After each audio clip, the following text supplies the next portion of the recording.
नमस्कार प्यारे मित्रों, आप सभी का स्वागत है किराड़ू क्लासेस के इस बेहतरीन यूट्यूब चैनल के ऊपर। मैं विष्णु कुमार आप सभी का तहे दिल से स्वागत करता हूं। साथियों, जैसा कि आप सबको पता होना चाहिए, राजस्थान कला संस्कृति हम पढ़ रहे हैं और राजस्थान कला संस्कृति के अंदर हमारा एक इम्पोर्टेंट टॉपिक और बहुत बड़ा टॉपिक राजस्थान के प्रमुख दुर्ग, इसके ऊपर हम अध्ययन कर रहे हैं।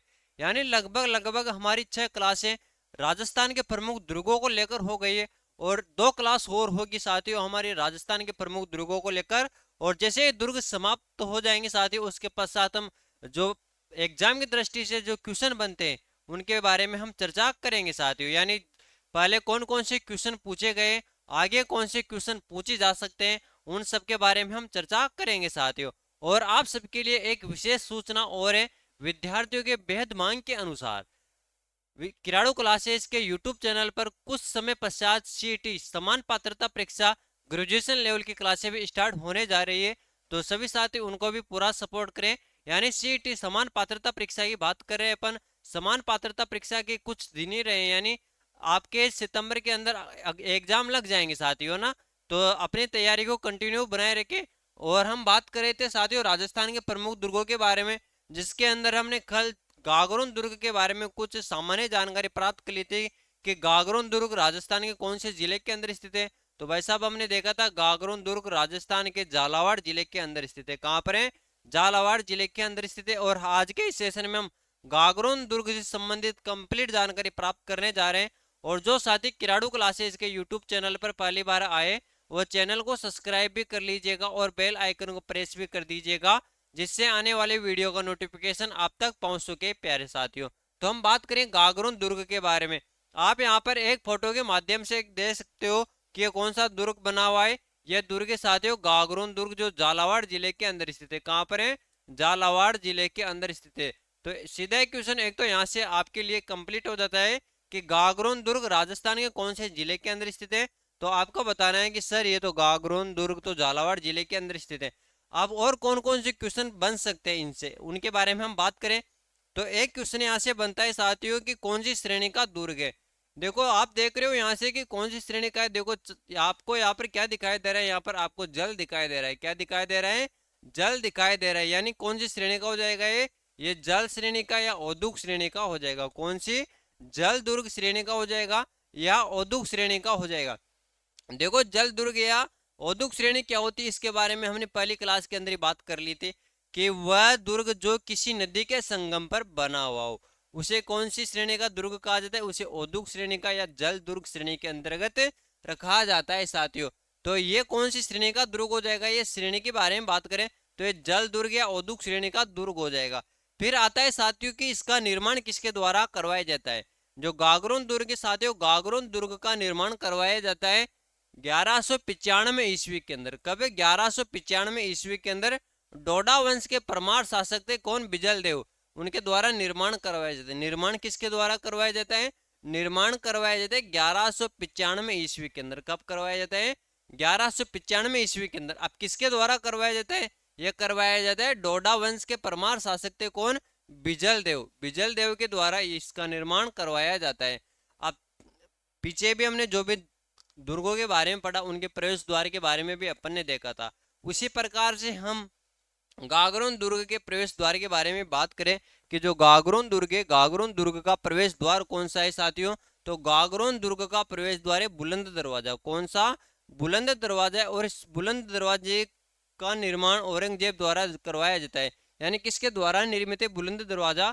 बुलंद दरवाजा औरंगजेब द्वारा निर्मित है साथियों। ये भी एग्जाम में क्वेश्चन पूछा हुआ है कि बुलंद दरवाजा कहाँ पर है। तो ये झालावाड़ के अंदर है, गागरोन दुर्ग के अंदर लगा हुआ है। किसके द्वारा निर्मित है? यह है साथियों औरंगजेब के द्वारा निर्मित है साथियों। किसके द्वारा? औरंगजेब के द्वारा निर्मित है। अब देखो ये श्रेणी के बारे में देखा अपन ने कि जल दुर्ग श्रेणी का है। कौन सी श्रेणी का है? जल दुर्ग श्रेणी का है ना। अब देखो जल दुर्ग श्रेणी का तो आप सबको पता चल गया कि जल दुर्ग श्रेणी का है। यानी अब कौन सी नदी के संगम पर बना हुआ है? क्या? कौन सी नदी के संगम पर बना हुआ है? तो आपको बताना है काली सिंध व आहू नदी के संगम पर। कौन सी नदी के? काली सिंध और आहू नदी के संगम पर बना हुआ है गागरोन दुर्ग, जो झालावाड़ जिले के अंदर स्थित है। फिर आगे बढ़ते साथ ही उपनाम के बारे में कि जो गागरोन दुर्ग है इसके भी उपनाम बहुत सारे। क्या है? उपनाम है। देखो पीछे भी अपन ने देखा था, जैसे चित्तौड़गढ़ के बारे में देखा कि चित्तौड़गढ़ के उपनाम कौन कौन से, कुंभलगढ़ के बारे में भी हमने चर्चा की थी कि कुंभलगढ़ के उपनाम कौन कौन से, यानी जो भी हमने पीछे दुर्गों के बारे में चर्चा की उन सबके उपनाम के बारे में देखा था। उसी प्रकार से हम गागरोन दुर्ग के उपनाम के बारे में भी जाने। तो साथियों जो गागरोन दुर्ग है इसका उपनाम है डोडगढ़। क्या? डोडगढ़े, दूलरगढ़े, शाहगढ़े, गीतकगढ़े। ये क्या है साथियों? गागरोन दुर्ग के उपनाम है। फिर आगे बात करें साथियों तो गागरोन दुर्ग है ना साथियों, गागरोन दुर्ग के अंदर हीरामन जाति के तोते निवास करते हैं। कौन सी जाति के? हीरामन जाति के तोते निवास करते हैं। तो एग्जाम में क्वेश्चन सीधा यहां से भी पूछा जा सकता है कि गागरोन दुर्ग के अंदर कौन सी जाति के तोते निवास करते हैं। तो आपको बताना है हीरामन जाति के तोते निवास करते हैं। या ऐसे भी पूछा जा सकता है कि हीरामन जाति के तोते कहाँ पर निवास करते हैं। तो आपको बताना है कि गागरोन दुर्ग के अंदर निवास करते हैं भाई साहब। चलो फिर आगे बढ़ते हैं कि यहाँ पर मंदिर बना हुआ है। देखो प्रत्येक दुर्ग के अंदर मंदिर बने होते हैं ना। तो एक मंदिर बना हुआ है यहाँ पर, कौन सा? मधुसूदन मंदिर। कौन सा? मधुसूदन मंदिर बना हुआ है। कौन सा मंदिर बना हुआ है? मधुसूदन मंदिर बना हुआ है। और एक दरगाह भी बनी हुई है साथियों यहाँ पर। क्या बनी हुई है? दरगाह। अब ये दरगाह किसकी बनी हुई है? दरगाह बनी हुई है हमामुद्दीन की दरगाह। किसकी? हमामुद्दीन की दरगाह यहाँ पर बनी हुई है। अब इसके पश्चात और कौन कौन से क्वेश्चन हमारे एग्जाम की दृष्टि से इंपॉर्टेंट हो जाते हैं गागरोन दुर्ग को लेकर, उसके बारे में बात करें तो यहाँ पर एक दरगाह और बनी हुई है। कौन सी? मीठे शाह की दरगाह। तो ये भी पूछा जा सकता है कि मीठे शाह की दरगाह कौन से दुर्ग के अंदर स्थित है। तो आपको बताना है भाई साहब कि मीठे शाह की दरगाह गागरोन दुर्ग झालावाड़ के अंदर स्थित है साथियों। फिर उसके पश्चात प्रमुख महलों के बारे में बात करें कि गागरोन दुर्ग के अंदर प्रमुख महल कौन कौन से बने हुए। एक महल बना हुआ है अचलदास महल। कौन सा? अचलदास महल बना हुआ है। दीवान ए कास महल बना हुआ है। सरपट महल बना हुआ है। रंग महल बना हुआ है। खींचिया महल बना हुआ है। कौन सा महल? खींचिया महल भी बना हुआ है। यानी प्रमुख महल कौन कौन से? अचलदास महल है, दीवाने कास महल है, सरपट महल है, रंग महल है, खींचिया महल है। ये महल कहाँ पर बने हुए? ये सबके सब महल गागरोन दुर्ग झालावाड़ के अंदर बने हुए हैं साथियों। कहाँ पे? गागरोन दुर्ग जो झालावाड़ के अंदर बना हुआ है वहां पे बने हुए। अब उसके पश्चात देखे ना साथियों तो आपने एक संत का नाम सुना होगा, संत पीपा। सबके दिमाग के अंदर आ गया होगा संत पीपा। अब संत पीपा का जन्म स्थली हुआ छतरी भी कहाँ पर बनी हुई है? गागरोन दुर्ग में स्थित है। यानी आपसे पूछा जा सकता है संत पीपा का जन्म कहाँ पर हुआ था। संत पीपा की जन्म स्थली कहाँ थी? गागरोन दुर्ग थी। और इनकी छतरी कहाँ पर बनी हुई है? तो इनकी छतरी भी कहाँ पर बनी हुई है? गागरोन दुर्ग के अंदर। अब संत पीपा से एक क्वेश्चन और पूछा जाता है कि जो ये संत पीपा है ना इनकी गुफा कहाँ पर है। क्या? संत पीपा की गुफा। तो भाई साहब संत पीपा की गुफा है टोडा राय सिंह के अंदर। कहाँ पर? टोडा राय सिंह के अंदर बनी हुई है। और ये टोडा राय सिंह कौन से जिले के अंदर आएगा? ये टोडा राय सिंह पहले तो क्या था साथियों? पहले तो टोंक के अंदर था। पहले कहाँ पे था? पहले तो टोंक जिले के अंदर था। लेकिन मुख्यमंत्री अशोक गहलोत जी के द्वारा 19 नए जिले बनाए गए थे। उसके अंदर एक जिला और शामिल था। कौन सा? केकड़ी। कौन सा शामिल था? केकड़ी शामिल था। यानी वर्तमान के अंदर तो टोडा राय सिंह केकड़ी जिले के अंदर है और पहले टोंक जिले के अंदर था। कौन से जिले के अंदर था भाई साहब? पहले तो टोंक जिले के अंदर था। अब दोनों तथ्य आपको ध्यान रखना है। अब दोनों क्यों रखना है कि एग्जाम के अंदर पहले का डाटा भी पूछ सकता है और नवीनतम डाटा भी पूछ सकता है आपसे, है ना। तो दोनों याद रखना है। अब उसके पश्चात फिर आगे बढ़े ना साथियों संत पीपा के बारे में। तो संत पीपा का मंदिर कहाँ पर बना हुआ है? क्या? देखो संत पीपा की गुफा अपने देख ली, लेकिन संत पीपा का मंदिर भी तो बना हुआ होगा ना। तो संत पीपा का मंदिर बना हुआ है समदड़ी के अंदर। कहाँ पर? समदड़ी के अंदर बनाओ। अरे समदड़ी कहाँ पर है? ये समदड़ी है बाड़मेर के अंदर। समदड़ी कहाँ पर है भाई साहब? समदड़ी बाड़मेर के अंदर है। ये संत पीपा से संबंधित जानकारी भी आपको ध्यान रखनी है। जब हम राजस्थान के प्रमुख संतों के बारे में चर्चा करेंगे ना उस समय संत पीपा के बारे में विस्तृत जानकारी प्राप्त करेंगे, है ना। तो फिर आगे बढ़ते हैं साथियों की ये जो दुर्ग बना हुआ है गागरोन दुर्ग ना, ये बिना नींव के स्थित है। क्या? बिना नींव के स्थित है। अब बिना नींव के कैसे स्थित है साथियों? जैसे आप मकान बनाते हो, मकान बनाने से पहले अपने मकान के चारों तरफ यानी जहाँ पर आप मकान बना रहे हो, जैसे ऐसे मानो आप क्या बना रहे हो, ये आपका मकान है और ये क्या है? कमरे बने हुए। आप यहाँ पर आपके किचन आ गया, यहाँ पर एक प्रवेश द्वार आ गया आपके मकान का। अब क्या होगा साथियों? मकान बनाने से पहले आप लगभग 4-5 फीट गहरी एक खाई खोदते हो, है ना, यानी चारों तरफ क्या करते हो, इसके नींव भरते हो। क्या भरते हो साथियों? नींव भरते हो, है ना, जिससे क्या है साथियों, ये मजबूत बना रह सके। क्या बना रह सके? मजबूत बना रह सके। अब एक जो गागरोन दुर्ग है झालावाड़ के अंदर, ये एक ऐसा दुर्ग है जो बिना नींव की स्थित है, यानी इनकी जो चुनाई का कार्य किया गया, निर्माण का कार्य किया गया, वह जमीन से किया गया, यानी समतल भूमि से ही किया जाता है साथियों। यानी नींव नहीं भरी जाती, यानी बिना नींव के स्थित है। कौन सा दुर्ग? गागरोन दुर्ग, जो झालावाड़ के अंदर है ना। वह एग्जाम में पूछा भी गया हुआ क्वेश्चन है कि बिना नींव के निर्मित कौन सा दुर्ग है, तो आपको बताना है कि बिना नींव के निर्मित गागरोन दुर्ग है, जो झालावाड़ जिले के अंदर स्थित है। फिर आगे बात करते हैं साथियों, अब जो गागरोन दुर्ग है, इसका नाम परिवर्तन किया गया था। क्या परिवर्तन किया गया? अब आक्रमण होता है, आक्रमण किसका होता है? महमूद खिलजी का आक्रमण होता है। महमूद खिलजी का आक्रमण के अंदर जो गागरोन दुर्ग है, इसके ऊपर अधिकार कर लिया जाता है। किनके द्वारा? महमूद खिलजी के द्वारा। और महमूद खिलजी के द्वारा आक्रमण करके इसका नाम अधिकार कर लिया, और अधिकार करके गागरोन दुर्ग का नाम परिवर्तित कर दिया जाता है। और नाम परिवर्तित करके क्या किया गया? मुस्तफाबाद। क्या किया जाता है? मुस्तफाबाद नाम परिवर्तित किया जाता है। अब यह भी पूछा जा सकता है आपसे कि मुस्तफाबाद कौन से दुर्ग का नाम परिवर्तित है साथियों? परिवर्तित नाम है, तो आपको बताना है गागरोन दुर्ग का। यानी एक क्वेश्चन ऐसे ही पूछा जा सकता है कि गागरोन दुर्ग का परिवर्तित नाम कौन सा है, तो आपको बताना है मुस्तफा बाद है साथियों। अब ये देखो, जो भी है आपने जानकारी प्राप्त की, ये गागरोन दुर्ग से संबंधित है, यानी इनसे बाहर एक भी क्वेश्चन जाने वाला नहीं है। आपको तो सिर्फ पढ़ाई करनी है साथियों, है ना, पूरा विश्वास रखे कंटेंट के ऊपर, इनसे एक भी क्वेश्चन बाहर नहीं जाएगा साथियों। फिर आगे बढ़ते हैं साथियों, और राजस्थान के एक ऐसे दुर्ग के अंदर हम घूमने चल रहे हैं, रणथंभौर दुर्ग। कौन से दुर्ग के अंदर घूमने चले साहब? हम तो चले रणथंभौर दुर्ग के अंदर। अभी वर्षा का माहौल है, वर्षा के माहौल के अंदर यदि आप रणथंभौर दुर्ग के अंदर घूमने जाओगे, तो बहुत अद्भुत नज़ारा देखने को मिलेगा आपको वहाँ पर। बहुत सारे झरने देखने को मिलेंगे आपको वहाँ पर। और रणथंभौर दुर्ग के अंदर बहुत सारे पर्यटन स्थल बने हुए हैं ना, वहाँ पर आप रणथंभौर दुर्ग के अंदर तो घूमोगे से। और साथ ही वहाँ पर क्या है?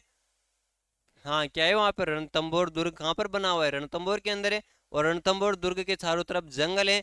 जंगल के अंदर शेर निवास करते हैं, बाघ निवास करते हैं, हिरण देखने को मिलेंगे आपको, बाघ देखने को मिलेंगे। यानी आप क्या है, वहां पर सफारी भी कर सकते हो साथियों। क्या? सफारी भी कर सकते हो। राष्ट्रीय उद्यान है साथियों, रणथंभौर भी, है ना। क्या है? राष्ट्रीय उद्यान है साथियों, वहां पर भी आप घूम सकते हो। बहुत अद्भुत नज़ारा देखने को मिलेगा आपको। कैसे मिलेगा? कि अभी चारों तरफ हरियाली है, चारों तरफ झरने चल रहे हैं, वहां पर आप नहाओगे, आनंद ही कुछ अलग आने वाला है आपको। तो उसी प्रकार आप जो वर्षा का मौसम होता है ना, उसके अंदर घूमने भी निकला करो ना। यानी घूमना भी बहुत जरूरी होता है जिंदगी के अंदर, समय निकल जाता है ना। अब चलो घूमते हैं अपन रणथंभौर दुर्ग के बारे में। नौकरी लगने के पश्चात जहाँ इच्छा हो वहां पर घूमना, भी अभी नौकरी लगना जरूरी है। हमारे समाज की क्या परंपरा है कि आजकल व्यक्ति कितना भी पैसा कमा ले साथियों ना, क्या कितने भी पैसे कमा ले, लेकिन जब तक वो सरकारी नौकरी नहीं लग जाता ना, उसकी कुछ भी प्रकार की इज्जत नहीं है साथियों।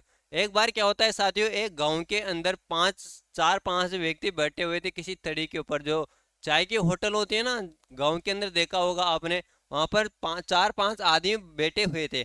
अब एक लड़का था साथियों, जो आरएस के अंदर सेलेक्ट हो जाता है। किसके अंदर? आरएस के अंदर सेलेक्ट हो जाता है। और आरएस के अंदर सेलेक्ट होकर भी उसको पद मिलता है साथियों ना, बहुत बड़ा पद मिल जाता है आरएस के अंदर। आप देखो क्या बात कर रहे थे, वो चार पांच व्यक्ति जो पढ़े लिखे भी नहीं थे, वो बात कर रहे थे यार थोड़ा और पढ़ लेता तो पटवारी बन जाता। अरे भाई साहब, पटवारी से बड़ा पद है आरएस का। आरएस का एग्जाम पास करना ऐसे नहीं होता है ना। यानी लोग कुछ भी कर सकते हैं, लेकिन आपको क्या है, नौकरी लगना है। नौकरी की बहुत बड़ी अहमियत होती है ना। चलो हम बात करें, रणथंभौर दुर्ग के अंदर घूमने चल रहे हैं अपन, घूम लेते हैं यहाँ पर, है ना। यहाँ पे घूमेंगे अपन। तो रणथंभौर दुर्ग है सवाई माधोपुर के अंदर। रणथंभौर दुर्ग कहाँ पर बना हुआ है? सवाई माधोपुर के अंदर है। अब इसका निर्माण किसके द्वारा करवाया जाता है? क्या निर्माण किसके द्वारा करवाया जाता है? किसका? रणथंभौर दुर्ग का ना। अब रणथंभौर दुर्ग का निर्माण 8वीं सदी के अंदर रतिदेव द्वारा निर्मित है। किसके द्वारा? 8वीं सदी के अंदर रतिदेव द्वारा निर्मित है। लेकिन इसका निर्माण किसके द्वारा करवाया जाता है? 9वीं सदी के अंदर। कब? 9वीं सदी के अंदर चौहान शासक था। कौन? चौहान शासक था, रणथान। रणथान के द्वारा रणथंभौर दुर्ग का निर्माण करवाया जाता है। किसके द्वारा? रणथान के द्वारा रणथंभौर दुर्ग का निर्माण करवाया जाता है। ये आपको ध्यान रखना है साथियों। अब फिर हम वही श्रेणी के बारे में बात करें कि कौन सी श्रेणी का दुर्ग हो जाता है साथियों। रणथंभौर दुर्ग, रणथंभौर दुर्ग कौन सी श्रेणी का दुर्ग हो जाता है? देखो रणथंभौर दुर्ग एक तो क्या है, जंगल के अंदर स्थित है। किसके अंदर? जंगल के अंदर स्थित है। किसके अंदर स्थित है? जंगल के अंदर स्थित है। और एक पहाड़ी के ऊपर स्थित है ना।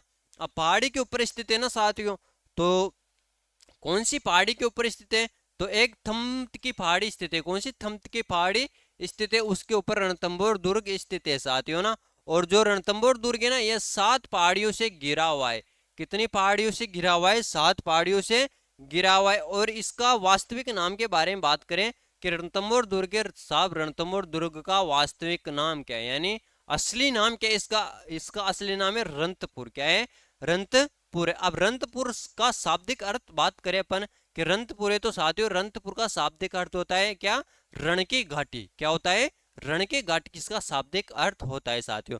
चलो बात करते हैं अपन निर्माण के बारे में। हमने चर्चा कर ली कि निर्माण किसके द्वारा करवाया जाता है, कब करवाया जाता है। अब श्रेणी के बारे में बात कर रहे हैं अपन। श्रेणी गिरी श्रेणी का है, वन श्रेणी का है, एरण श्रेणी का है। क्या है? गिरी श्रेणी का भी है, वन श्रेणी का भी है, एरण श्रेणी का भी है। गिरी श्रेणी क्या होती है? किसी पहाड़ी या पर्वत पर स्थित दुर्ग गिरी श्रेणी के अंदर आता है। वन श्रेणी का किसी जंगल के अंदर स्थित है, वो किस श्रेणी का हो जाता है? वो हो जाता है कौन सी? वन श्रेणी का। और एक रह गए एरण श्रेणी का। अब एरण श्रेणी का कौन सा दुर्ग होगा? एरण श्रेणी का वह दुर्ग होता है जहां पर पहुंचने का रास्ता अत्यंत दुर्लभ हो, अत्यंत कठिन हो। वो किसके अंदर आता है? एरण श्रेणी के अंदर आता है। अब देखो रणथंभौर दुर्ग के बारे में विशेष बात बताए ना अपन। ये रणथंभौर दुर्ग के चारों तरफ तो क्या है? ये चारों तरफ तो जंगल है साथियों। क्या है? जंगल है। और 7 पहाड़ियों से घिरा हुआ है। कितनी पहाड़ियों से? 7 पहाड़ियों से घिरा हुआ है, जिसके अंदर एक पहाड़ी है थम्त की पहाड़ी, उसके ऊपर ये स्थित है। कौन सी पहाड़ी पर? थम्त की पहाड़ी पर स्थित है। और एक विशेष बात, जब आप रणथंभौर दुर्ग के अंदर घूमने जाओगे ना, तो आप उसके निकट यानी 50 मीटर की दूरी पर जाने के पश्चात ही आपको रणथंभौर दुर्ग दिखाई देगा, नहीं तो आपको रणथंभौर दुर्ग बिल्कुल भी नहीं दिखाई देगा साथियों। यानी रणथंभौर दुर्ग का जो रास्ता है साथियों, यहाँ पर पहुंचना बहुत कठिन होता है रणथंभौर दुर्ग के ऊपर, है ना। तो यानी रणथंभौर दुर्ग कौन सी श्रेणी का भी हो जाएगा? एरण श्रेणी का भी हो जाएगा साथियों ना। चलो आगे बात करते हैं साथियों कि रणथंभौर दुर्ग 7 पहाड़ियों से घिरा हुआ है। कितनी पहाड़ियों से? 7 पहाड़ियों से घिरा हुआ है। देखो लिखा हुआ है 7 पहाड़ियों से घिरा हुआ है, लेकिन कौन सी पहाड़ी पर स्थित है? थम्त की पहाड़ी पर स्थित है ना। अब वास्तविक नाम के बारे में अभी हमने चर्चा की है कि वास्तविक नाम क्या है? वास्तविक नाम है रंतपुर, यानी रण की घाटी। क्या हो जाएगा वास्तविक नाम? रण की घाटी। रण की घाटी इसका वास्तविक नाम हो जाता है साथियों। फिर आगे बात करें साथियों की रणथंभौर दुर्ग के, रणथंभौर दुर्ग के उपनाम कौन कौन से हैं, यानी और कौन कौन से नाम से रणथंभौर दुर्ग को जाना जाता है। एक तो कहा जाता है चित्तौड़गढ़ का छोटा भाई। क्या कहा जाता है? चित्तौड़गढ़ का छोटा भाई। अब एग्जाम में आपसे क्वेश्चन पूछ ले भाई साहब कि चित्तौड़गढ़ का छोटा भाई, आपका भी तो छोटा भाई होगा ना। उसी प्रकार से जो चित्तौड़गढ़ दुर्ग है, चित्तौड़गढ़ दुर्ग का भी तो एक तो छोटा भाई है। अब वो छोटा भाई कौन सा है साथियों? रणथंभौर दुर्ग। अब एग्जाम में आपसे पूछ सकता है कि रणथंभौर दुर्ग का, सॉरी चित्तौड़गढ़ दुर्ग का छोटा भाई कौन है, तो आपको बताना है भाई साहब रणथंभौर दुर्ग छोटा भाई है किसका? चित्तौड़गढ़ दुर्ग का। उसके पश्चात आ जाता है दुर्गाधिराज। क्या? दुर्गाधिराज भी इसका उपनाम है। और हमीर की आन बान शान का प्रतीक कौन सा दुर्ग है साथियों? हमीर की आन बान शान का प्रतीक है रणथंभौर दुर्ग, जो कहां पर स्थित है? रणथंभौर सवाई माधोपुर के अंदर स्थित है। कहां पे? रणथंभौर सवाई माधोपुर के अंदर। अब आप रणथंभौर दुर्ग के अंदर जैसे प्रवेश करोगे ना, तो वहां पर आपको 9 लखा दरवाजा देखने को मिलेगा। कौन सा दरवाजा? 9 लखा दरवाजा देखने को मिलेगा साथियों। अब यानी आपसे ये भी पूछा जा सकता है कि जो रणथंभौर दुर्ग है इसका प्रवेश द्वार कौन सा है, तो इसका प्रवेश द्वार है 9 लखा दरवाजा। कौन सा दरवाजा है? 9 लखा दरवाजा। अब इसके पश्चात हम आगे बढ़ते हैं साथियों। रणथंभौर दुर्ग के अंदर घूम ले, प्रवेश द्वार के अंदर जैसे प्रवेश करते हैं तो एक इंपोर्टेंट मंदिर के अंदर आप दर्शन करके आना, त्रिनेत्र गणेश जी के। किसके? त्रिनेत्र गणेश जी के दर्शन करके आप आओगे। इसे आप त्रिनेत्र गणेश जी के मंदिर के बारे में बात करें अपन कि जो भी जिसका भी विवाह होता है, क्या होता है? जैसे कि आपकी शादी होगी साथियों, जैसे आपकी शादी होगी ना, तो आप सबसे पहले अपनी जो पत्री होगी, है ना, क्या होगी, पत्री होगी। पत्री क्या साथियों, यानी जो नूता बोलते हैं अपन, क्या बोलते हैं, नूता, आमंत्रण पत्र बोलते हैं। वह सबसे पहले आमंत्रण पत्र त्रिनेत्र गणेश जी को ही भेजा जाता है रणथंभौर के अंदर, है ना। यानी जैसे बहुत सारे क्षेत्र के अंदर तो वहां पर भेजा जाता है। अब जैसे आपका गांव है, आपके गांव के अंदर भी कोई छोटा मोटा गणेश जी का मंदिर बना हुआ होगा, वहां पर आप गणेश जी को निमंत्रण करके आते हो कि साहब गणेश जी महाराज आइए, हमारे फलाने की शादी है, हमारे छोटे भाई की शादी है, हमारी शादी है, यानी किसी की भी शादी हो सकती है। सबसे पहले आमंत्रण किसको भेजा जाता है, गणेश जी को भेजा जाता है। यानी राजस्थान का सबसे बड़ा, क्या राजस्थान का सबसे बड़ा गणेश मंदिर है साथियों, कौन सा, रणथंभौर जो त्रिनेत्र गणेश मंदिर है, ये क्या है, राजस्थान का सबसे बड़ा मंदिर, राजस्थान का सबसे बड़ा गणेश मंदिर, सबसे बड़ा गणेश मंदिर, राजस्थान का सबसे बड़ा गणेश मंदिर है। अब चलो एक क्वेश्चन आपके मन के अंदर उत्पन्न हो रहा होगा कि जो त्रिनेत्र गणेश मंदिर है ना, अब यहाँ पर हम जा रहे हैं साथियों घूमने ना, तो यहाँ पर मेला भी तो लगता होगा ना, क्या मेला भी लगता होगा, हाँ मेला लगता है ना, प्रतिवर्ष भाद्रपद शुक्ल तृतीय को, सॉरी चतुर्थी को लगता है। कब, भाद्रपद का महीना, अभी भाद्रपद का महीना ही चल रहा है, भाद्रपद शुक्ल चतुर्थी को मेला लगता है। कब लगता है, भाद्रपद शुक्ल चतुर्थी को प्रतिवर्ष मेला लगता है। मेला प्रतिवर्ष, यानी प्रत्येक वर्ष लगता है। कब, भाद्रपद के माह के अंदर, अभी क्या है, भाद्रपद चल रहा है, और भाद्रपद के माह के अंदर ही लगेगा ना, भाद्रपद शुक्ल, अभी कृष्ण पक्ष चल रहा है भाद्रपद के अंदर, और शुक्ल चतुर्थी को लगता है। कब, भाद्रपद शुक्ल चतुर्थी को मेला लगता है त्रिनेत्र गणेश जी का, है ना। फिर आगे बात करें साथियों, रणथंभौर सवाई माधोपुर के अंदर स्थित है, ये तो क्लियर हो जाता है साथियों। यहाँ पे आपका अब एक मंदिर और बना हुआ है भगवान शिव का, किसका, भगवान शिव का मंदिर बना हुआ है साथियों। अब भगवान शिव के मंदिर के बारे में भी एक बात आपको याद रखनी है, रणथंभौर के ऊपर आक्रमण होता है किसका, अलाउद्दीन खिलजी का। रणथंभौर दुर्ग के ऊपर आक्रमण किसका होता है भाई, अलाउद्दीन खिलजी का आक्रमण होता है। अब अलाउद्दीन खिलजी का आक्रमण होता है साथियों, अब वहां का शासक कौन था, वहां का शासक था कौन, हमीर देव। जो हमीर देव है ना साथियों, उन्होंने केसरिया कहां पर किया था, कहां पे किया था, हमीर देव ने केसरिया किया था कहां पे, शिव मंदिर के ऊपर, कहां पर, शिव मंदिर के ऊपर, यानी शिव मंदिर के अंदर केसरिया किया था। यानी अलाउद्दीन खिलजी के आक्रमण के समय हमीर देव ने केसरिया इसी मंदिर में किया था साथियों ना।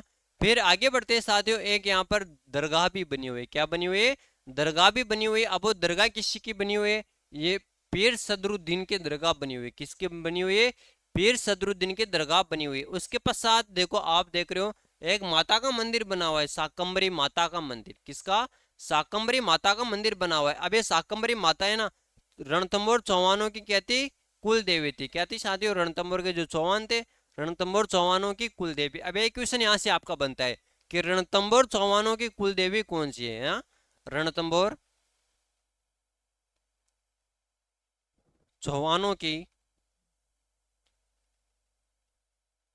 कुल देवी, अब रणथंभौर चौहानों की कुल देवी कौन हो जाएगी भाई साहब, रणथंभौर चौहानों की कुल देवी हो जाएगी शाकंभरी माता, कौन सी, शाकंभरी माता। रणथंभौर के जो चौहान है उनकी क्या है, कुल देवी है साथियों। अब हम आगे बढ़ते हैं साथियों प्रमुख महल के बारे में, कि जो प्रमुख महल है रणथंभौर दुर्ग के अंदर वो कौन कौन से बने हुए हैं साथियों। अब देखो एक महल बना हुआ है सुपारी महल, कौन सा महल बना हुआ है, सुपारी महल। अब ये सुपारी महल है ना साथियों, ये एकमात्र ऐसा महल है साथियों जिसके अंदर मंदिर भी है, मस्जिद भी है, गिरजाघर भी है। क्या, मंदिर मस्जिद गिरजाघर दोनों, तीनों स्थित है, मंदिर मस्जिद गिरजाघर तीनों स्थित है किसके अंदर, सुपारी महल के अंदर, किसके अंदर, सुपारी महल के अंदर स्थित है। और राजस्थान का एकमात्र दुर्ग ऐसा है जिसके अंदर मंदिर भी है, मस्जिद भी है और गिरजाघर भी है। एग्जाम में सीधा क्वेश्चन आपसे पूछा जा सकता है कि राजस्थान का एकमात्र ऐसा दुर्ग कौन सा है जिसके अंदर मंदिर मस्जिद गिरजाघर तीनों स्थित है, तो आपको बताया ना रणथंभौर का दुर्ग जो सवाई माधोपुर के अंदर है ना, वहां पर मंदिर मस्जिद और गिरजाघर तीनों स्थित है साथियों। फिर आगे बात करें, यहाँ पर महल बना हुआ है गोरा बोरा महल, कौन सा, गोरा बोरा महल भी बना हुआ है। अब ये गोरा बोरा महल है ना, ये रणथंभौर का रसद भंडार है, क्या है, रणथंभौर का रसद भंडार है साथियों। फिर आगे बात करें साथियों, एक महल बना हुआ है हमीर महल। क्या बना हुआ है? हमीर महल। अब जो ये हमीर महल है ना साथियों, इसके अंदर हमीर देव चौहान निवास करता था। यानी निवास स्थल है किसका? हमीर देव का। किसका? हमीर देव का निवास स्थल है। कौन सा? हमीर देव का निवास स्थल है हमीर महल है। एक महल बना हुआ है जोगी महल। कौन सा महल है? जोगी महल। अब ये जोगी महल है ना, ये साधु संतों के लिए बनाया गया था। किन के लिए? साधु संतों के निवास हेतु। साधु संतों के निवास हेतु। साधु संतों के निवास हेतु। साधु संतों के निवास हेतु कौन सा महल बनाया जाता है? जोगी महल बनाया जाता है। अब फिर आता है हमीर कचहरी। क्या आती है? हमीर कचहरी। अब ये हमीर कचहरी है ना साथियों, ये क्या था? हमीर का क्या? क्या था हमीर का? बताइए कमेंट करके। नहीं पता? न्यायालय था, कोर्ट था यहाँ पे, है ना। देखो कोर्ट कचहरी आपने सुना होगा, कोर्ट कचहरी सुना होगा ना आपके गांव के अंदर, या किसी न किसी की जिसकी लड़ाई झगड़े हो जाते हैं, क्यों कोर्ट कचहरी के चक्कर में पड़ता है। अब ये क्या था? न्यायालय था साथियों, हमीर का न्यायालय। अमीर का अमीर का न्यायालय। यानी यहाँ पर न्याय किया जाता था। कहाँ पे? आमिर कचहरी के अंदर न्याय किया जाता था, है ना। बिल्कुल साहब। अब आगे बढ़ते हैं साथियों। देखो अपने देखा प्रमुख माल सुपारी माल के बारे में अपने चर्चा कर ली। हाँ, एक चीज यहाँ पे नोट कर लीजिएगा सुपारी माल के बारे में। एकमात्र दुर्ग, एकमात्र दुर्ग है साथियों, है ना। कौन सा? रणथंभौर दुर्ग, जिसके अंदर मंदिर, मस्जिद और गिरजाघर तीनों स्थित है। अब आगे बढ़े साथियों। अब यहाँ पे प्रमुख जलाशय भी बने हुए हैं। देखो कोई ना कोई तो पानी का स्रोत तो होता है वहां पे। क्या होता है? पानी का स्रोत होता है साथियों। अब पानी का स्रोत होता है ना, तो यहाँ पर भी कुछ प्रमुख जलाशय, कुछ पानी के स्रोत रहे होंगे। तो एक तो है पद्मला तालाब। कौन सा? पद्मला तालाब है साथियों। कौन सा तालाब है? पद्मला तालाब है। एक है रानी हाडा तालाब, एक एक गुप्त गंगा। अब देखो गुप्त गंगा की विशेष बात बताऊं मैं आपको यहाँ पे, है ना। यहाँ पे क्या है? गुप्त गंगा बहती है। गुप्त क्या है? गुप्त गंगा बहती है साथियों। देखो बहुत, अब पहाड़ी के ऊपर बना हुआ है। अब आप सोच रहे हो कि सर पहाड़ी के ऊपर गंगा कहाँ से बहेगी? अब एक गुफा है साथियों। क्या है साथियों? एक गुफा बनी हुई है और उस गुफा के अंदर से पानी बहता है साहब। क्या बहता है? पानी बहता है। और वो पानी बहता है ना, तो ऐसे कहा जाता है वहां की मान्यताओं के अनुसार कि यहाँ से गंगा बहा करती है। क्या? गुप्त गंगा बहती है साहब यहाँ से, है ना। और पानी भी बिल्कुल पीने लायक है। हम घूम के आए वहां पे, हमारी पूरी टीम घूमने गई थी, है ना। फिर आगे बात करते हैं साथियों। एक बनी हुई है सपना बावड़ी। और क्या बनी हुई है? सपना बावड़ी भी बनी हुई है साथियों। अब ये सपना बावड़ी कहाँ पर बनी हुई है? सपना बावड़ी रणथंभौर दुर्ग के अंदर बनी हुई है साथियों। फिर आगे बात करते हैं साथियों। हम राजस्थान के इतिहास के अंदर जब एक दुर्ग के बारे में, सॉरी, क्षत्रियों के बारे में चर्चा करेंगे ना, तो क्षत्रियों के बारे में एक छतरी देखने को मिलेगी अपन को, 32 खंभों की छतरी। कौन सी छतरी देखने को मिलेगी? 32 खंभों की छतरी देखने को मिलेगी मित्रों अपन को, है ना। अब 32 खंभों की छतरी कहाँ पर बनी हुई है? 32 खंभों की छतरी है रणथंभौर सवाई माधोपुर के अंदर। यहाँ पर कितने खंभे? 32 खंभे। अब 32 खंभों की छतरी है ना, इसको न्याय की छतरी भी कहा जाता है। क्या कहा जाता है? न्याय की छतरी भी कहा जाता है। अब देखो ये क्यों बनवाई जाती है, किसके द्वारा बनवाई जाती है? अभी जो ये 32 खंभों की छतरी है ना, ये बनवाई जाती है हमीर देव के द्वारा। किसके द्वारा? हमीर देव के द्वारा बनवाई जाती है। हमीर देव के द्वारा क्यों बनवाई जाती है? हमीर देव के पिता थे जेतर सिंह। कौन थे? जेतर सिंह। जेतर सिंह ने 32 वर्षों तक क्या किया था? शासन किया था। कितने वर्षों तक? 32 वर्षों तक शासन किया। अब 32 वर्षों के शासन के स्मृति के अंदर, उसकी याद के अंदर 32 खंभों की छतरी बनवाई जाती है ना। और एक छतरी बनी हुई कुत्ते की छतरी। किसकी? कुत्ते की छतरी भी बनी हुई है। देखो कुत्ता कितना प्रिय जानवर था। अभी तो क्या है, कुत्ते को फॉर्चूनर के अंदर बिठा के और घूमते हैं साथियों। और कुत्ते की छतरी भी बनी हुई है। और ये कुत्ते की छतरी कहाँ पर बनी हुई है? रणथंभौर सवाई माधोपुर के अंदर। हाँ, अभी तो कुत्ते भी फॉर्चूनर में घूम रहे हैं।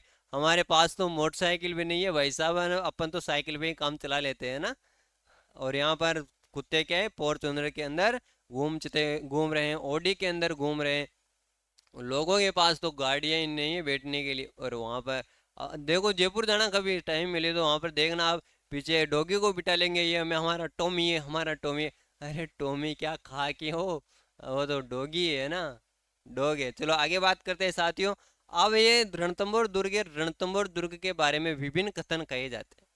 क्या कहा जाता है? कथन कहा जाता है। अब एक कथन अबुल फजल के द्वारा कहा जाता है, किनके द्वारा? अबुल फजल के द्वारा कहा जाता है। अब अबुल फजल के द्वारा कौन सा कथन कहा गया?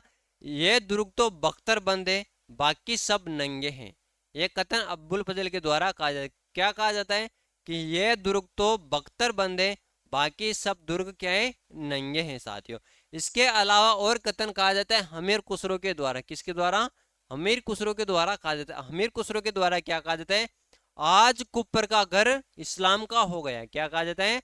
आज कुप्पर का घर इस्लाम का हो गया।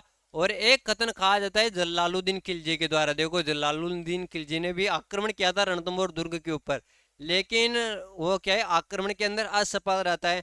अब असफल रहता है तो उसके द्वारा भी कुछ ना कुछ तो कहा गया होगा ना। जैसे लोमड़ी है, लोमड़ी के अंगूर हाथ नहीं आते है ना, क्या नहीं हाथ नहीं आते?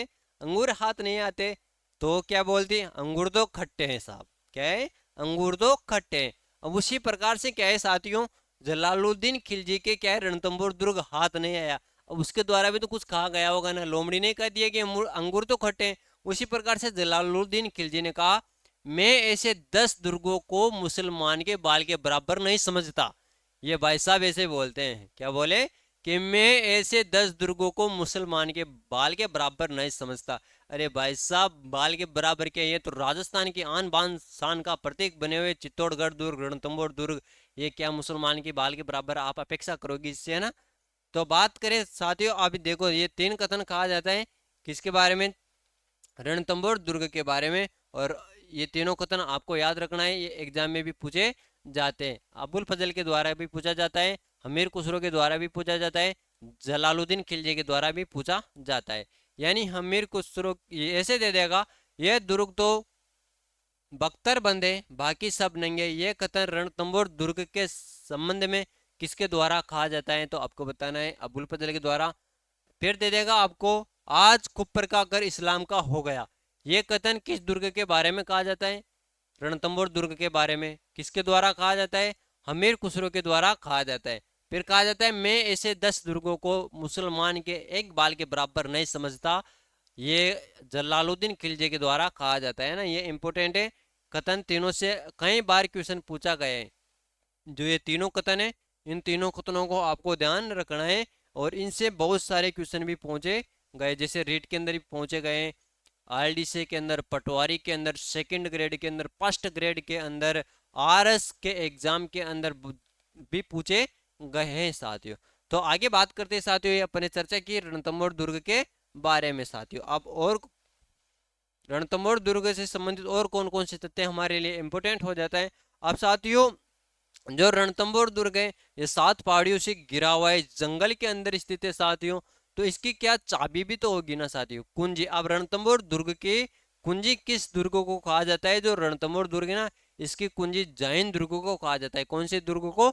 जैन दुर्ग को कहा जाता है। अब ये जैन दुर्ग है ना, जब जलालुद्दीन खिलजी का आक्रमण होता है, क्या जलालुद्दीन खिलजी के आक्रमण के समय यहाँ का शासक था गुरुदास सैनी। कौन था?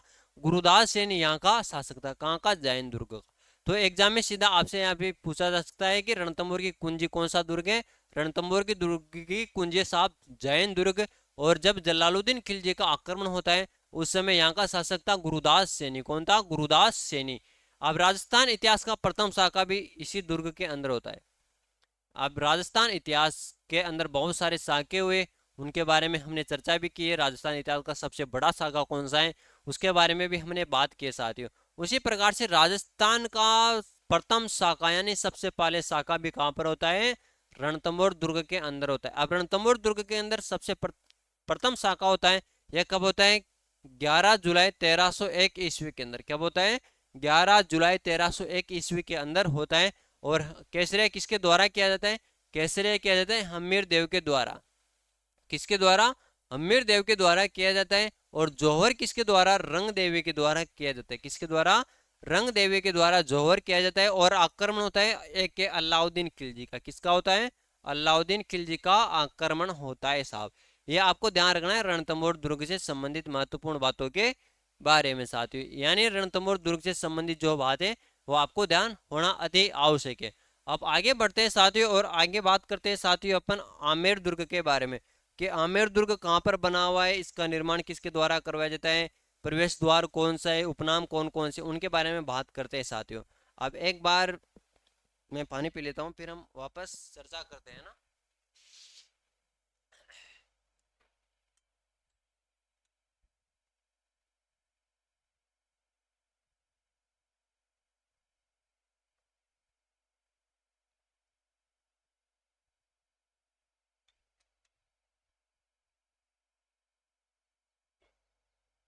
बहुत बढ़िया।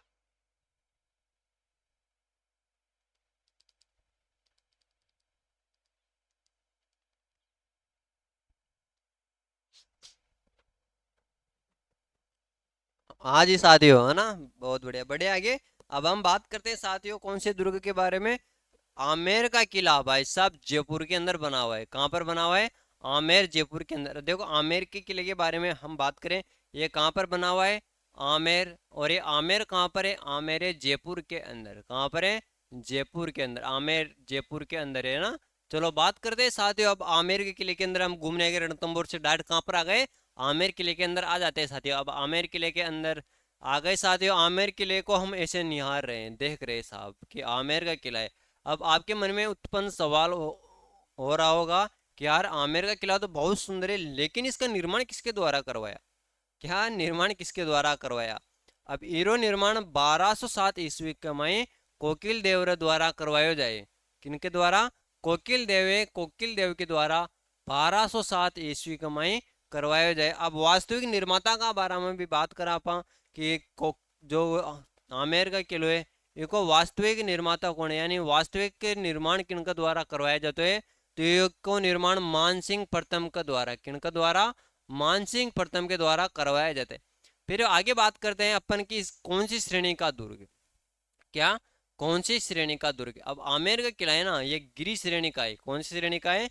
गिरी श्रेणी का है साथियों। अब गिरी श्रेणी का है ना साथियों, तो आपके मन में एक सवाल और उत्पन्न हो रहा है कि कौन गिरी श्रेणी का तो आपने बता दिया, लेकिन कौन सी पहाड़ी पर स्थित है? क्या? कौन सी पहाड़ी पर स्थित है? एक पहाड़ी है काली खो की पहाड़ी। कौन सी? काली खो की पहाड़ी, उस पर स्थित है। कौन सा? आमेर का दुर्ग। कौन सा दुर्ग? आमेर का दुर्ग है साथियों। अब चलो ये संबंध, ये जो आपके मन में उत्पन्न सवाल हो रहे थे, उनसे तो अपन क्लियर कर लिया कि कौन निर्माण किसके द्वारा, वास्तविक निर्माता कौन से, श्रेणी कौन सी। देखो श्रेणी तो आप देखोगे ना, उससे भी पता चल जाएगा आपको कि गिरी श्रेणी का है, किसी पहाड़ी पर स्थित है। आप कालिको की पहाड़ी पर स्थित है। अब जैसे ही आप इसके अंदर प्रवेश करोगे ना साथियों, किसके अंदर?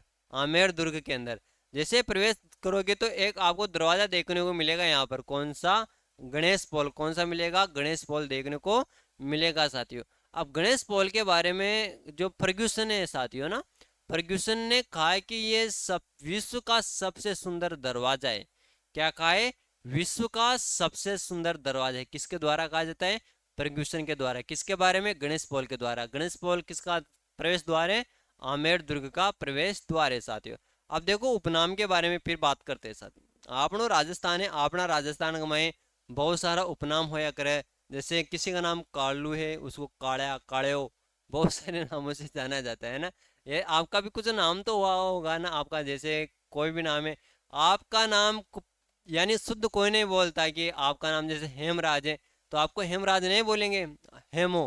क्या बोलेंगे? हेमो, हेमा, इधर आना, ऐसे बोलते हैं ना राजस्थान के अंदर। यानी शुद्ध नाम नहीं बोलते है ना। हेमराज किसी को नहीं कहते, कालू किसी को नहीं कहते। ये मेरा ही नाम ले लो विष्णु, मेरे को नहीं, विष्णु इधर आ, ऐसे बोलते हैं ना घर वाले। तो आगे बढ़ते हैं साथियों कि कौन सी श्रेणी का है, सॉरी, उपनाम कौन सा है। अब देखो इसका उपनाम है हाथियों का किला। क्या है? हाथियों का किला। फिर अम्बेवती दुर्ग। कौन सा? अम्बेवती दुर्ग भी यही है।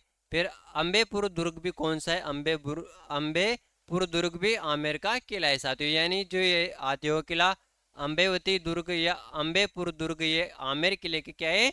उपनाम हो जाते साथियों। क्या हो जाते हैं? उपनाम हो जाते हैं। अब देखो महल बहुत सारे बने हुए हैं। देखो महल की तो कमी नहीं है साहब राजस्थान के अंदर। कोई सा भी दुर्ग ले लो, उसके अंदर महल तो बने हुए हैं साथियों। क्या बने हुए हैं? महल बने हुए। अब उस, अब आमेर का किला है ना, आमेर के किले के अंदर भी बहुत सारे महल बने हुए। कोई भी रानी आई, रानी कहती कि साहब राजा को मारे लिए तो महल बनवा जरूरी है सा। कहे महल बनवा जरूरी है, राजा ने कड़े जोर है महल बनवा दिया कि लो साहब बनवा देते हैं महल आपके लिए भी, है ना। अब बात करें प्रमुख महल कौन कौन से। अब एक महल बना हुआ है दीवान ए खास। कौन सा? दीवान ए खास। अब दीवान ए खास का निर्माण किसके द्वारा? निर्माण मिर्जा जयसिंह के द्वारा करवाया जाता है। क्या? मिर्जा जयसिंह के द्वारा करवाया जाता है। फिर देखो ये दीवान ए खास है ना, इसको दर्पण महल भी कहा जाता है। क्या कहा जाता है? दर्पण महल भी कहा जाता है। बिल्कुल जैसे आप इसको देखने के जाओगे ना, तो वो कांच की जड़ाई कर रखी है इसके अंदर, यानी दर्पण महल भी किसको कहा जाता है? दर्पण महल भी इसी को ही कहा जाता है। किसको? दीवान ए खास को। फिर और महल बना हुआ है, एक है दीवान ए आम। कौन सा? दीवान ए आम। अबे दीवान ए आम है, इसका भी निर्माण मिर्जा जयसिंह के द्वारा ही करवाया जाता है। किसके द्वारा? मिर्जा जयसिंह के द्वारा ही करवाया जाता है। फिर एक है केसर क्यारी बाग। केसर क्यारी बाग का निर्माण भी मिर्जा जयसिंह के द्वारा ही करवाया जाता है। यानी जो दीवान ए खास, दीवान ए आम और केसर क्यारी बाग, इन तीनों का निर्माण किसके द्वारा करवाया जाता है? मिर्जा जयसिंह के द्वारा करवाया जाता है। अब फिर बात कर रहे हैं अपन केसर क्यारी बाग के बारे में। ये जो केसर क्यारी बाग है ना, ये माउंटा झील के अंदर स्थित है। कौन सी झील है? एक झील बनी हुई है आमेर दुर्ग के पास के अंदर ही। यानी आमेर दुर्ग के अंदर आप प्रवेश करोगे तो इस झील से आपको गुजरना होगा। वह माउंटा झील। कौन सी झील है? माउंटा झील पर स्थित है। कौन सा? केसर क्यारी बाग। किसके द्वारा निर्माण करवाया जाता है? मिर्जा जयसिंह के द्वारा निर्माण किया जाता है। फिर एक महल बना हुआ है भाई साहब, कदमी महल। कौन सा? कदमी महल। कदमी महल का निर्माण तो राजदेव के द्वारा करवाया जाता है। किसके द्वारा? राजदेव के द्वारा करवाया जाता है। लेकिन वास्तविक निर्माता है मान सिंह प्रथम। वास्तविक निर्माता कौन है? वास्तविक निर्माता है भाई साहब मान सिंह। किसका? किसका वास्तविक निर्माता है? कदमी महल का। और कदमी महल कहाँ पर बना हुआ है? आमेर दुर्ग के अंदर बना हुआ है। फिर आगे बात करें, जो ये कदमी महल है ना, ये कदमी महल सबसे प्राचीन महल है। यानी जो आमेर दुर्ग है, आमेर दुर्ग का सबसे प्राचीन महल कौन सा हो जाएगा? कदमी महल। अब देखो कदमी महल से संबंधित एक बात और याद रखनी है। जो आमेर के राजा थे, क्या आमेर के जो भी राजा हुए, उन राजाओं का राज्य अभिषेक कदमी महल के अंदर ही होता था साथियों। कहाँ पे? कदमी महल के अंदर ही होता था। वैसा भी आपको ध्यान रखना अति आवश्यक है। तो फिर बात करें कि और महल कौन कौन से बने हुए हैं यहाँ पे। एक बना हुआ है सुहाग महल। कौन सा? सुहाग महल। यश महल और कुश महल बना हुआ है। कौन सा? एक सुहाग महल भी बना हुआ है, यश महल भी बना हुआ है और सुख महल भी बना हुआ है। ये कहाँ पर बने हुए हैं? सबके सब महल आमेर फोर्ट के अंदर बने हुए हैं साथियों। कहाँ पे? आमेर फोर्ट के अंदर बने हुए हैं भाई साहब, है ना। और आगे बात करते हैं साथियों अब, प्रमुख मंदिर कौन कौन से हैं यहाँ पे। क्या है? मंदिर कौन कौन से? राजा महाराजा सुबह उठे, नहाए धोए और फिर किसी भगवान के दर्शन तो करने जाएंगे ना वहाँ पे। अब उसी प्रकार से मंदिर भी बनाए गए थे साथियों। यहाँ पे एक मंदिर बनाया गया था। कौन सा? शीला देवी का मंदिर। अब ये शीला देवी का मंदिर, इसका निर्माण मान सिंह प्रथम के द्वारा करवाया जाता है। किसके द्वारा? मान सिंह प्रथम के द्वारा शीला देवी मंदिर का निर्माण करवाया जाता है। और जो शीला देवी है ना भाई साहब, ये कछवाहा राजवंश की आराध्य देवी थी। किनकी? कछवाहा राजवंश की आराध्य देवी थी। अब और मंदिर कौन सा बना हुआ है? और है जगत शिरोमणि मंदिर। कौन सा? जगत शिरोमणि मंदिर। और ये जगत शिरोमणि मंदिर है, इसका निर्माण जगत सिंह प्रथम की स्मृति के अंदर, किसकी स्मृति में? जगत सिंह था प्रथम, उसकी स्मृति में करवाया जाता है। किसके द्वारा करवाया जाता है? मान सिंह प्रथम की पत्नी थी कनकावती। कौन थी? कनकावती, उनके द्वारा करवाया जाता है। यानी जगत शिरोमणि मंदिर का निर्माण जगत सिंह की स्मृति के अंदर मान सिंह की पत्नी थी कनकावती, उनके द्वारा करवाया जाता है भाई साहब। फिर आगे बात करें साथियों, ये जगत शिरोमणि मंदिर है, इसकी मूर्ति चित्तौड़गढ़ के अंदर जो मीरा मंदिर बना हुआ है वहां से लाई गई थी। कहां से? चित्तौड़गढ़ के अंदर मंदिर बना हुआ है मीरा मंदिर, वहां से लाई गई थी। अरे जब अपन चित्तौड़गढ़ पढ़े थे ना, जब हम मैंने आपको बताया था कि मीरा मंदिर की मूर्ति आमेर के जगत शिरोमणि मंदिर के अंदर स्थित है। कहाँ पे? जगत शिरोमणि मंदिर के अंदर स्थित है भाई साहब। फिर आगे बात करें और मंदिर कौन कौन से बना हुआ है। एक मंदिर बना हुआ है सीताराम का मंदिर। कौन सा? सीताराम का मंदिर बना हुआ है। माधव बिहारी का मंदिर भी यहाँ पर बना हुआ है। कहाँ पर? माधव बिहारी का मंदिर कहाँ पर बना हुआ है? आमेर दुर्ग के अंदर। सीताराम का मंदिर भी कहाँ पर है? आमेर दुर्ग के अंदर बना हुआ है। फिर आगे बात करते हैं साथियों की, जो आमेर दुर्ग है इसका नाम परिवर्तन किया गया था। क्या किया जाता है? नाम परिवर्तन किया जाता है। और नाम परिवर्तन किसके द्वारा किया जाता है? बहादुर शाह के द्वारा। अब बहादुर शाह के द्वारा 1707 के अंदर, कब? बहादुर शाह था। बहादुर शाह मुगल शासक था। इसके द्वारा 1707 के अंदर इसका नाम परिवर्तित करके मोमिनाबाद रखा था। क्या रखा था? मोमिनाबाद रखा था। अब फिर आगे बात करें साथियों की, जो आमेर दुर्ग है, इसके पास के अंदर यानी आमेर दुर्ग के किनारे कौन सी झील स्थित है? माउंटा झील स्थित है। कौन सी? यानी जो दुर्ग है ना साथियों, दुर्ग के किनारे कौन सी झील स्थित है? माउंटा झील स्थित है। और राजपूत और मुगल शैली से निर्मित है। कौन सी? राजपूत और मुगल शैली का मिश्रण है। किसके अंदर? आमेर दुर्ग के अंदर। यानी जो मुगल थे साथियों, मुगलों का सर्वाधिक आधिपत्य किस दुर्ग के ऊपर था? आमेर दुर्ग के ऊपर था। यानी सबसे पहले अधीनता भी आमेर दुर्ग के जो राजा महाराजा थे उन्होंने ही स्वीकार की थी भाई साहब। चलो आगे बढ़ते साथियों, आमेर दुर्ग से संबंधित ही हमने बात कर ली है ना। अब इनसे संबंधित यदि आपको किसी भी प्रकार का कोई कंफ्यूजन हो, कोई सवाल उत्पन्न हो रहा हो आपके मन के अंदर, है ना, आप कमेंट करके भी बता सकते हो कि सर इसके अंदर हमको ये फलाना फलाना कंफ्यूजन हो रहा है, हम हमारा सॉल्यूशन कीजिएगा साथियों। अब फिर आगे बात करें साथियों, एक गढ़ बना हुआ है जयगढ़ दुर्ग। कौन सा? जयगढ़ दुर्ग बना हुआ है। अब ये जयगढ़ दुर्ग कहाँ पर बना हुआ है? जयपुर के अंदर बना हुआ है। कहाँ पर बना हुआ है? जयगढ़ दुर्ग। जयगढ़ दुर्ग जयपुर के अंदर बना हुआ है। अब फिर आपके मन में निर्माण के बारे में सवाल उत्पन्न हुआ है। अब निर्माण मिर्जा जयसिंह के द्वारा करवाया जाता है। किसके द्वारा? मिर्जा जयसिंह के द्वारा करवाया जाता है। फिर वही श्रेणी कौन सी श्रेणी का है? गिरी श्रेणी का है। अब गिरी श्रेणी का है साथियों, तो कौन सी पहाड़ी पर स्थित है? इगल की पहाड़ी पर स्थित है। कौन सी पहाड़ी पर? इगल की पहाड़ी पर स्थित है साथियों। जो आमेर है, आमेर राज्य की सुरक्षा का खजाने को सुरक्षित रखने के लिए इसका निर्माण करवाया गया था। जो आमेर है, आमेर के जो खजाना था साथियों, वहाँ के सोने जेवरात मोहरे, उनको सुरक्षित रखने के लिए किसका निर्माण करवाया गया था? जयगढ़ फोर्ट का, जयगढ़ का निर्माण करवाया गया था। और इसको क्या कहा जाता है? इसको तोपे व सुरंगों का किला भी कहा जाता है। क्या कहा जाता है? तोपे व सुरंगों का किला भी कहा जाता है। इन सब के बारे में हम चर्चा करेंगे कल के क्लास के अंदर। जो जयगढ़ दुर्ग है उसके बारे में हम चर्चा करने जा रहे हैं साथियों कल की क्लास के अंदर। तो सभी साथियों से मैं विदा लेना चाहूंगा। तो सभी को यहाँ तक के लिए बहुत बहुत धन्यवाद। Thank you, all the best. जय हिंद जय भारत। मिलते हैं कल जयगढ़ दुर्ग के अंदर। धन्यवाद।